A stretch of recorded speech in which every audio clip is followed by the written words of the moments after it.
What is up, my dudes? I'm BB Warrior 13 coming at you with another video review today. So today we're going to be going into a highly requested, highly coveted Patagucci gear review. We're going to be going over the Patagonia L9 combat set today. So before we go ahead and get started into this review, I'd like to go ahead and pause this video real quick so you guys can go ahead and subscribe if you're not already. And don't forget at the very end to give this video a thumbs up, and don't forget to hit the bell icon on my channel to stay up to date with the most latest and greatest video content that I'm putting out for you guys. Now, with all that being said, now let's go ahead and dive on into this review. Starting off with the Patagonia top. Very first thing we're going to start at the top and work our way down just like we do with all these combat reviews. First things first, we got the collar. Unlike a Cry, it does not have a high Mandarin collar. It just has your traditional Mandarin collar here with a quarter zip for breathability. If you need to, you can go ahead and vent the top of the combat shirt. This size is in a medium regular.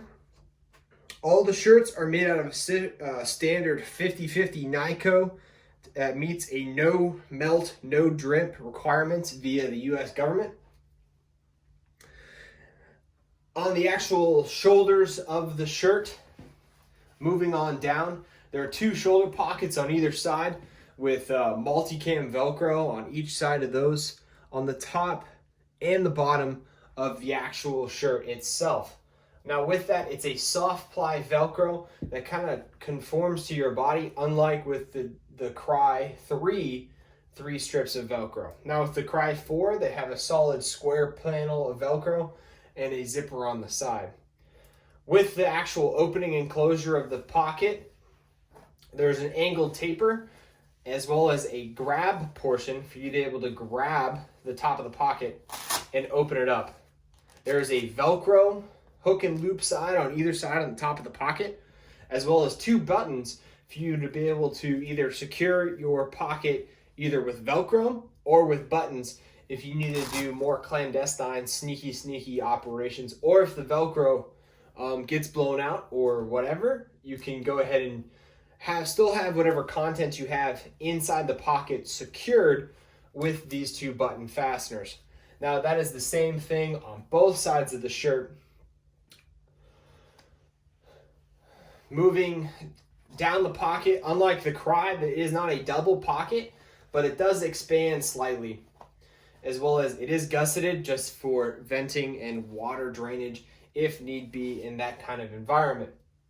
Moving down, it has an expanded elbow pocket here and reinforced area for you to be able to insert the patent pending Patagonia insert elbow pads on the actual top itself.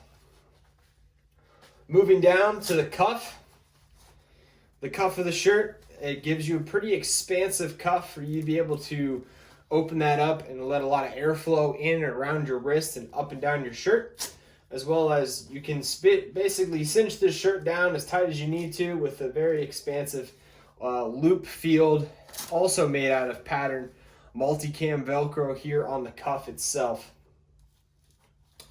The cuff is pretty generous, so for if you have pretty large, substantial arms, i.e. Popeye, you could basically hike this shirt up basically all the way up to your elbow if you want to run the shirt that way. Now with the body of the shirt, unlike the Cry, this is actually a little bit more comfortable and a little bit softer to the touch, in my personal opinion. But with that, they do run a little bit smaller, they run a little bit tighter. But personally, I like that fit. The only thing is, this shirt does tend to pill.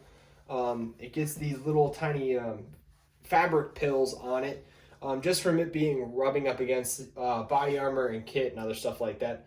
And I haven't really seen that on my G3 top as much, even though this is a newer top. It does pill just a little bit more due to this softer, more plush material here on the actual body of the shirt. Overall, though, still very comfortable, still amazing to wear under kit, and in my personal opinion, I would actually choose the Patagonia top over the Cry G3 top.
All right, now moving on into the combat pants.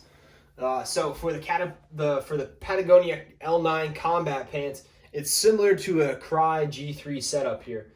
We're gonna have a padded, reinforced belt line with larger belt loops for running duty style belts, as well as the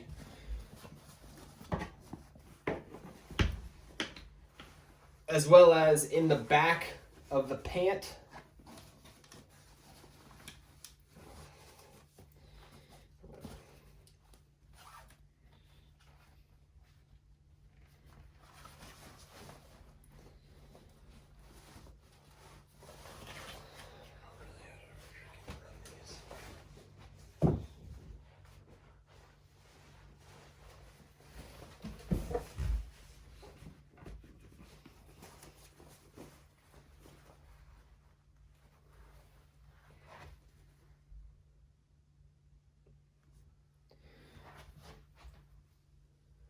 All right, so for the Patagonia L9 combat pants, it's similar to a Cry G3 setup here. We're gonna have a padded, reinforced, fucking bitch.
deal with it, I guess.